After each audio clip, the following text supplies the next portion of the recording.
ಈಗ ನೀವು ಕ್ಯಾನ್ಸರ್ ಬೇರೆ ಬೇರೆ ಟೈಪ್ ಇರ್ತದೆ. ಗಂಡಸರೊಳಗೆ ಬರೋ ಕ್ಯಾನ್ಸರ್ ಬೇರೆ, ಗಂಡು ಕ್ಯಾನ್ಸರ್ ಬಂದಾಗ ಏನು ಮಾಡಬೇಕು, ಹೆಂಡತಿ ಕ್ಯಾನ್ಸರ್ ಬಂದಾಗ ಏನು ಮಾಡಬೇಕು. ಈಗ ಹೆಣ್ಮಕ್ಳೊಳಗೆ ಬರೋ ಕ್ಯಾನ್ಸರು ನವದಂಪತಿ ಅಂತ ನಾ ಹೇಳೋದಿಲ್ಲ. ನವದಂಪತಿ ಆದವ್ರಿಗೂ ಬರ್ಬೋದು, ವಯಸ್ಸಾದವ್ರಿಗೂ ಬರ್ಬೋದು. ವಯಸ್ಸಾದವರು ಅವರು ಹೆಂಡತಿ ಜೊತೆ ಇರಬೇಕಂತಾರೆ. ಅದಕ್ಕೆ ಇದು ಇಲ್ಲ, ಏನು ಏಜ್ ಲಿಮಿಟ್ ಇಷ್ಟರೊಗೆ ಮಾಡಬೇಕು ಅಂತ ಏನಿಲ್ಲೇ ಇಲ್ಲ. ಯಾರಿಗೆ ಯಾವ ವಯಸ್ಸಿನಾಗೂ ಏನು ಬೇಕಾದರೂ ಕ್ಯಾನ್ಸರ್ ಬರ್ಬೋದು. ಈಗ ಮೊದಲಿಗಿಂತ 5 ಪಟ್ಟು ಕ್ಯಾನ್ಸರ್ ಜಾಸ್ತಿ ಆಗಿದೆ. ಈಗ ಹೆಣ್ಮಕ್ಳೊಳಗೆ ಬರೋ ಕ್ಯಾನ್ಸರ್ ಯಾವುದು, ಹೊರಗಡೆ ಒಲ್ವಾದ ಕ್ಯಾನ್ಸರು, ಯೋನಿ ಕ್ಯಾನ್ಸರು, ಆಮೇಲೆ ಮೂರನೇದು ಏನಂತಂದರೆ ಗರ್ಭಕಂಠದ ಕ್ಯಾನ್ಸರು, ಮತ್ತು ಗರ್ಭಕೋಶದ ಕ್ಯಾನ್ಸರು, ಅಂಡಾಶಯದ ಕ್ಯಾನ್ಸರು, ಇವು ಕಾಮನ್ ಆಗಿ ಬರೋದು. ಇದಲ್ದೇ ಅವ್ರದ್ದು ಸ್ತನದ ಕ್ಯಾನ್ಸರು, ಇವು ಹೆಣ್ಮಕ್ಳಾಗಿ ಬರೋದು. ಗಂಡಸರೊಳಗೂ ಪ್ರೋಸ್ಟೇಟ್ ಕ್ಯಾನ್ಸರ್ ಬರ್ಬೋದು, ಏನಾದ್ರು ಬರ್ಬೋದು. ಅದಲ್ದೆ ಇಬ್ಬರಿಗೂ ಕಾಮನ್ ಇರೋ ಬೇಕಾದಷ್ಟು ಕ್ಯಾನ್ಸರ್ಸು ಬರ್ತಿರ್ತವೆ. ಅದಕ್ಕೆ ದಾಂಪತ್ಯ ಜೀವನ ಅವ್ರು ನಡೆಸ್ಬೋದು. ಹೇಗೆ ಅಂತಂದರೆ, ಈಗ ಒಬ್ಬ ಗಂಡು ಸತ್ತು ಅವ್ರು ರೇಡಿಯೇಷನ್ ತೊಗೋತಾ ಇದ್ದರೆ ಅದ್ರದ್ದು ಇಫೆಕ್ಟು ಇರ್ತದೆ.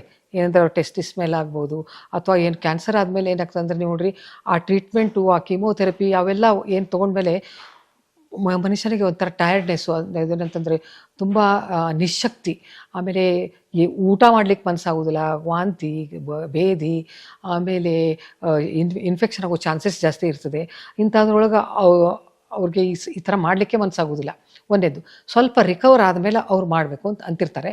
ಅದಕ್ಕೆ ಆವಾಗ ಏನು ಮಾಡಬೇಕು ಅಂತಂದರೆ, ನೀವು ಆ ಟ್ರೀಟ್ಮೆಂಟ್ ತೊಗೊಂಡಾಗ ಅಥವಾ ಕೀಮೋಥೆರಪಿ ತೊಗೊಂಡಾಗ 2-3 ದಿವಸದೊಳಗೆ ಇದೇನಾಗ್ತದೆ ಅಂದರೆ ಅವು ಹೋಗಿಬಿಡ್ತವೆ.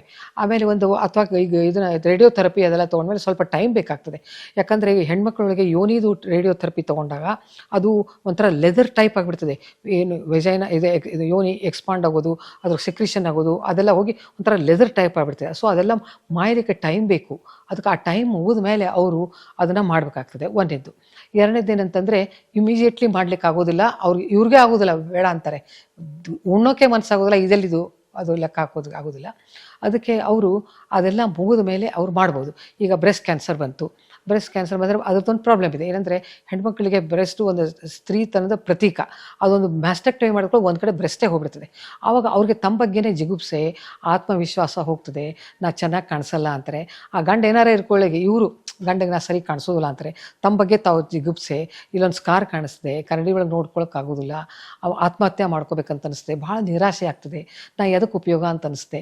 ಇನ್ನು ಬೇರೆ ಕ್ಯಾನ್ಸರ್ ಬಂದರೆ ನನ್ನ ಕೆಲಸ ಹೋಗ್ಬೋದು ಅನ್ನೋ ಅಂತ ಅನಿಸುತ್ತೆ, ದುಡ್ಡು ಬರೋದಿಲ್ಲ, ನಾವು ಮತ್ತೊಬ್ಬರ ಮೇಲೆ ಡಿಪೆಂಡೆಂಟು, ಹೀಗೆ ಸೈಕಾಲಜಿಕಲ್ ಭಾಳ ಅವ್ರಿಗೆ ಪ್ರಾಬ್ಲಮ್ಸ್ ಆಗ್ತವೆ. ಅಥವಾ ಅದಕ್ಕೆ ಅವ್ರು ಯಾವಾಗಲೂ ಇವತ್ತು ನಾವು ಮಕ್ಕಳಿಗೆ, ಹೆಣ್ಮಕ್ಳಿಗೆ ಮದುವೆಗೆ ಅಂತ ದುಡ್ಡು ತೆಗೆದಿಡ್ತೀವಿ, ಹುಡುಗನ ಮದುಮಗ ತೆಗೆದಿಡ್ತೀವಿ, ಸೊಸೆಗೆ ಹಾಕ್ಲಿಕ್ಕೆ ಬಂಗಾರ ತೆಗೆದಿಡ್ತೀವಿ. ಅದಕ್ಕೆ ನಾನು ಎಲ್ಲರಿಗೂ ಹೇಳೋದೇನೆಂದರೆ, ನೀವು ಒಂದು ಇನ್ಶೂರೆನ್ಸ್ ಮಾಡ್ಸ್ಕೊಂಡು ಇಟ್ಕೋಬೇಕು ಯಾವಾಗ್ಲೂ. ಸ್ವಲ್ಪ ಆದರೂ ದುಡ್ಡು ಕಡಿಮೆ ಆಗ್ತದೆ. ಆಮೇಲೆ ನಿಮಗೆ ಮಕ್ಕಳ ಮೇಲೆ ಭಾರ ಆಗಿದ್ದೀನಿ ಅಂತ ಅನಿಸೋದಿಲ್ಲ. ಆಮೇಲೆ ಕ್ಯಾನ್ಸರ್ ಬರ್ದಂಗೆ ನಾವು ಮುಂಚೆನೇ ಟ್ರೀಟ್ಮೆಂಟ್ ತೊಗೊಂಡ್ಬಿಟ್ರೆ ಭಾಳ ಉತ್ತಮ. ಅದಕ್ಕೆ ಸ್ಮೋಕ್ ಮಾಡೋದು, ಆಮೇಲೆ ಅತಿ ಕುಡಿಯೋದು, ಆಮೇಲೆ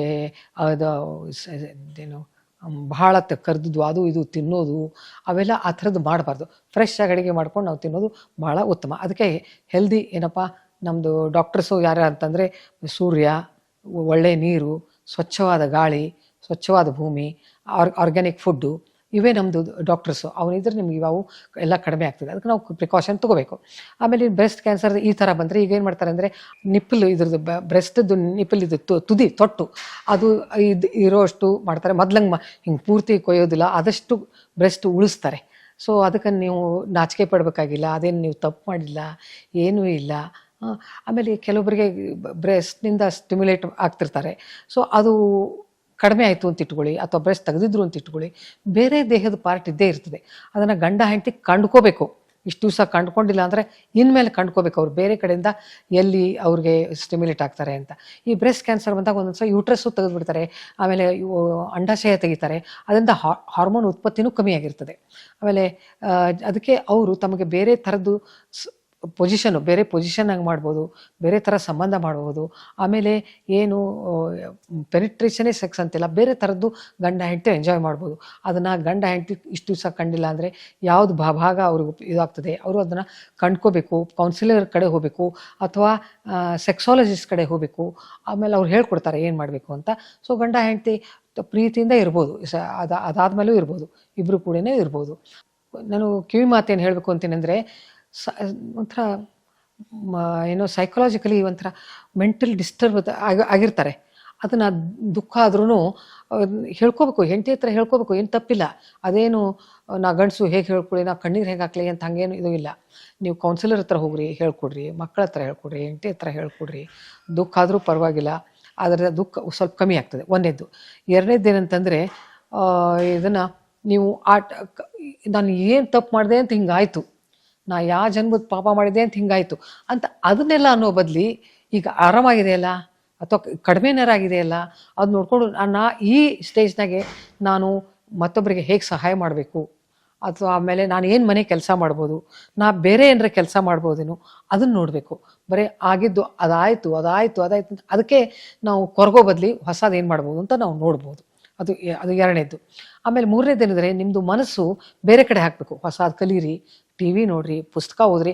ಕೆಲಸದಾಗಿದ್ದಾಗ ಆಗಿರೋದಿಲ್ಲ, ಈಗೆಲ್ಲ ಅದನ್ನು ಮಾಡಿರಿ. ನೀವು ಮೊಮ್ಮಕ್ಕಳ ಜೊತೆ ಆಟ ಆಡ್ರಿ, ಇದು ಹೋಗ್ರಿ, ಎಕ್ಸರ್ಸೈಸ್ ಮಾಡಿರಿ, ಫ್ರೆಂಡ್ಸ್ ಮಾಡ್ಕೊಳ್ಳಿ, ಏನಾದರೂ ಮಾಡಿ ನಿಮ್ಮದು ಮನಸ್ಸು ಬೇರೆ ಕಡೆ ಹಾಕ್ರಿ. ಸಂಗೀತ ಕಲೀರಿ, ಬೇರೆ ಏನಾದರೂ ಮಾಡಲಿಕ್ಕೆ ಬಂದೇ ಬರ್ತದೆ. ಪೇಂಟಿಂಗ್ ಮಾಡಿರಿ. ನಿಮ್ಮದು ಮೊದಲೇ ನಿಮ್ಮದು ಹಾಬಿ ಏನೋ ಒಂದು ಇತ್ತಲ್ಲ ಹಾಬಿ, ಅದನ್ನು ನೀವು ಬೆಳೆಸ್ಕೋಬೋದು. ಈ ಸಮಯದಲ್ಲಿ ಮತ್ತೊಬ್ಬರಿಗೆ ಹೆಲ್ಪ್ ಮಾಡ್ಬೋದು.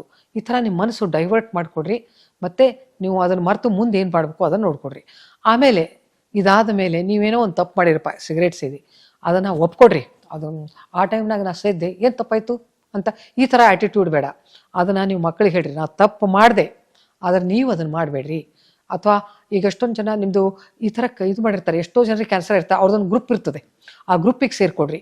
ಆವಾಗ ಅವ್ರಿಗೆ ನೀವು ಅಂದರೆ ನಿಮಗೇನಾಗ್ತು ನಿಮ್ಗೆ ಹೇಳ್ಕೊಳ್ಳಿಕ್ಕೆ ಇದು ಮಾಡಲಿಕ್ಕೆ ಹಗಲೆಲ್ಲ ಮನೆ ಜನರಿಗೆ ಅದು ಹೇಳ್ಕೊಡ್ರಿ. ಅವರು ಏನಪ್ಪ ಹಗಲೆಲ್ಲ ಅದನ್ನೇ ಹೇಳ್ತಿ ಅಂತ ಅವ್ರಿಗೆ ಅಂದಾಗ ನಿಮ್ಮ ಫ್ರೆಂಡ್ಸ್ ಹತ್ರ ನೀವು ಹೇಳ್ಕೊಂಡ್ರಿ, ಅವ್ರಿಗೂ ತಮಗೇನೋ ಆಗಿರ್ತದೆ, ಅವರು ಮನೆಯೊಳಗೆ ಹೇಳ್ಕೊಳಕ್ಕಾಗಿರೋದಿಲ್ಲ. ಆ ಥರ ಇದು ಇದ್ದಾಗ ಒಬ್ರಿಗೊಬ್ರು ಹೇಳ್ಕೊಂಡು ಅವ್ರು ತಾವು ಕಡಿಮೆ ಮಾಡ್ಕೋಬಹುದು. ಆಮೇಲೆ ನೀವು ಇದು ಇನ್ನು ಉಳಿದವ್ರಿಗೆ ನೀವು ಹೇಳಬೇಕು, ನಾನು ಈ ಥರ ಮಾಡಿದೆ, ನೀವು ಮಾಡಬೇಡ್ರಿ. ಅದು ಭಾಳ ಇಂಪಾರ್ಟೆಂಟು. ಆಮೇಲೆ ಇದಲ್ದೇ ಇನ್ನೇನು ಮಕ್ಕಳಿಗೆ ಇನ್ಶೂರೆನ್ಸ್ ಮಾಡ್ಕೊಳ್ಳಿ ಅಂತ ಹೇಳಬೇಕು. ಆಮೇಲೆ ಇದಲ್ದೇ ನೀವು ಹೆಲ್ದಿ ಹ್ಯಾಬಿಟ್ಸು ಬೆಳೆಸ್ಕೋಬೇಕು. ಧ್ಯಾನ, ಯೋಗ, ಎಕ್ಸರ್ಸೈಸು, ಆಮೇಲೆ ಏನಪ್ಪ swimming is also exercise, dance, ಆಮೇಲೆ ಲಲಿತ ಕಲೆಗಳು, ಆಮೇಲೆ ಇದು ಆರ್ಗ್ಯಾನಿಕ್ ಅದನ್ನೆಲ್ಲ ತಿನ್ನೋದು. ಕೆಲವು ಸಲ ಎಲ್ಲರಿಗೂ ತೋಟ ಇರೋದಿಲ್ಲ, ಎಲ್ಲರಿಗೂ ಇರೋದಿಲ್ಲ. ಆದಷ್ಟು ಪ್ರಯತ್ನ ಮಾಡಿರಿ. ನಿಮ್ಮಂಗೆ ಅವರು ಇರ್ತಾರೆ, ಈಗ ರೈತರಿಗೂ ಅವರು ಬದುಕಬೇಕಲ್ಲ, ಅದಕ್ಕೆ ನೀವು ಆರ್ಗ್ಯಾನಿಕ್ ಸ್ವಲ್ಪ ದುಡ್ಡು ಜಾಸ್ತಿ ಆದರೂ ನೀವು ತೊಗೋಬೇಕಾಗ್ತದೆ, ಯಾಕಂದರೆ ಅವರು ಬದುಕಬೇಕಾಗ್ತದೆ. ಸೊ ಒಬ್ರಿಗೊಬ್ರು ನಾವು ಸಹಾಯ ಮಾಡ್ತಾ ಹೋದರೆ ಇದು ಕಡಿಮೆ ಆಗ್ತದೆ. ಒಂದು ಗಾದೆ ಮಾತಿದೆ, ಏನಂತಂದರೆ, ಗಾದೆ ಮಾತಲ್ಲ, ಒಂದು ಹೇಳಿಕೆ ಇದೆ, ಒಂದೊತ್ತುಂಡವ ಯೋಗಿ, ಎರಡತ್ತುಂಡವ ಭೋಗಿ, ಮೂರತ್ತುಂಡವ ರೋಗಿ, ನಾಲ್ಕತ್ತುಂಡವನು ಹೊತ್ಕೊಂಡು ಹೋಗಿ ಅಂತ ಹೇಳ್ತಾರೆ. ಅದಕ್ಕೆ ನಾವೇನು ಅಂತಂದರೆ, ಸಿಕ್ಕಾಗ ಬೇಕಾದಷ್ಟು ಸ್ವೀಟ್ ತಿಂದೆ, ಕರೆದು ತಿಂದೆ. ಈಗ ಕೊಂಡು ಸಿಗ್ತದೆ ನೋಡಿ. ಮೊದಲಿನ ಕಾಲಕ್ಕೆ ಆ ಥರ ಇರಲಿಲ್ಲ. ನಾವೇನು ಮಾಡ್ತಿದ್ವಿ, 2 ಹೊತ್ತು ಊಟ ಮಾಡ್ತಿದ್ರು, ಭಾಳ ಇದು ಕಷ್ಟಪಟ್ಟು ಕೆಲಸ ಮಾಡ್ತಿದ್ರು, ಅವ್ರಿಗೆ ದೈಹಿಕ ಕೆಲಸ ಮಾಡ್ತಿದ್ರು. ಈಗ ಹಂಗಲ್ಲ. ಈಗೇನೆಂದರೆ ಎಲ್ಲ table work, computer work, table work, ಶಕ್ತಿ ಭಾಳ ಖರ್ಚಾಗೋದಿಲ್ಲ. ಅದಕ್ಕೆ ನಮಗೆ ಎಷ್ಟು ಬೇಕು ಅಷ್ಟೇ ತಿನ್ನಬೇಕು ಅಂತಂದು ಭಾಳ ನಾವು ಆಯಿಲಿ ಫುಡ್ಡು, ಕರೆದು ತಿನ್ನೋದು, ಭಾಳ ಸ್ವೀಟ್ ತಿನ್ನೋದು, ಹೀಗಾಗಿ ಒಬೇಸಿಟಿ ಜಾಸ್ತಿ ಆಗಿದೆ. ಒಬೇಸಿಟಿ ಜಾಸ್ತಿ ಆಗಿದ್ದರಿಂದ ಡಯಾಬಿಟಿಸು, ಬ್ಲಡ್ ಪ್ರೆಷರು ಎಲ್ಲ ಜಾಸ್ತಿ ಆಗಿದೆ. ಈ ಡಯಾಬಿಟಿಸು, ಬ್ಲಡ್ ಪ್ರೆಷರ್ ಇದರೊಳಗೆ ಎಂಡೋಮೆಟ್ರಿಯಲ್ ಕ್ಯಾನ್ಸರ್ ಜಾಸ್ತಿ ಬರ್ತದೆ. ಅವ್ರಿಗೆ ಬ್ರೆಸ್ಟ್ ಕ್ಯಾನ್ಸರ್ ಬರ್ಬೋದು.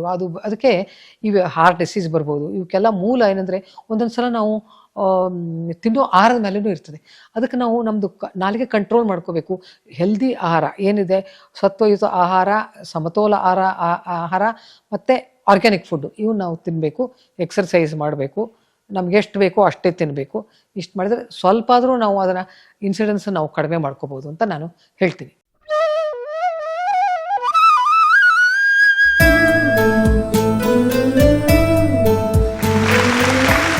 ಪ್ರತಿ ವರ್ಷವೂ ಪ್ರತಿ ಮನೆಯಲ್ಲೂ ಜನ್ಮದಿನ, ವಿವಾಹ ವಾರ್ಷಿಕೋತ್ಸವಗಳ ಸಂಭ್ರಮವಿರುತ್ತದೆ. ಹಿರಿಯರ ಸ್ಮರಣೆಯ ಸಂದರ್ಭಗಳೂ ಇರುತ್ತವೆ. ಇವುಗಳನ್ನು ಬೇರೆಯವರ ಬದುಕಿಗೆ ನೆರವಾಗುವ ಹಾಗೆ ಸಾರ್ಥಕಪಡಿಸಿಕೊಳ್ಳಲು ಲಕ್ಷ್ಮೀಶಾ ಫೌಂಡೇಶನ್ ಅವಕಾಶ ಕಲ್ಪಿಸಿದೆ.